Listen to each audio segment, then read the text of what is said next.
Magandang araw po. Narito na po ang magiging lagay ng panahon ngayong araw ng Huwebes, March 21, 2024.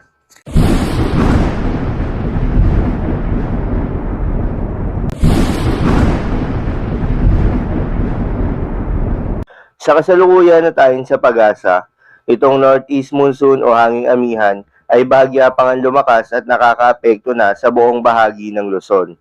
Samantala, itong easterlies o yung mainit na hangin galing sa karagatang Pasipiko ay nakakaapekto naman sa nalalabing bahagi ng ating bansa, particular na sa Visayas at Mindanao. Magandang balita naman dahil ayon sa pag-asa ay wala namang binabantayan na low pressure area o bagyo sa loob o malapit sa Philippine Area of Responsibility na maring makaapekto sa ating bansa hanggang sa mga susunod na araw. Para naman sa lagay ng panahon ngayong araw ng Huwebes dito sa Luzon, dahil sa epekto nitong northeast monsoon, ay asahan ng bahagyang maulap hanggang sa maulap na papawirin na may mga tsansa ng mga light to moderate na mga pagulan.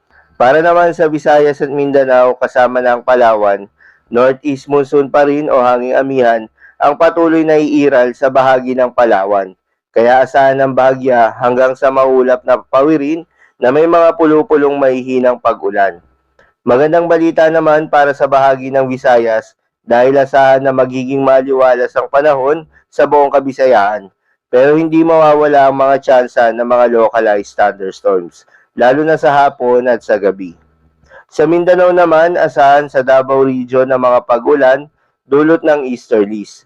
Ngunit sa nalalabing bahagi ng Mindanao ay asahan na maganda at maliwalas sa panahon.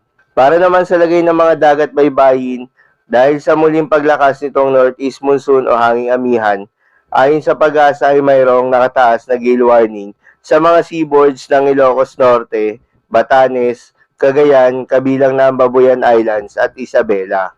Payo ng pag-asa ay huwag muna pumalaot yung mga kababayan nating mangingisda at yung may mga maliliit na sasakyang pandagat sa mga nasabing seaboards. Dahil inaasahan ng matataas na mga pag-alon ng mga karagatan na aabot sa 2.8 meters hanggang 4.5 meters. So, yun lamang po para sa lagay ng panahon ngayong araw ng Huwebes. Keep safe everyone.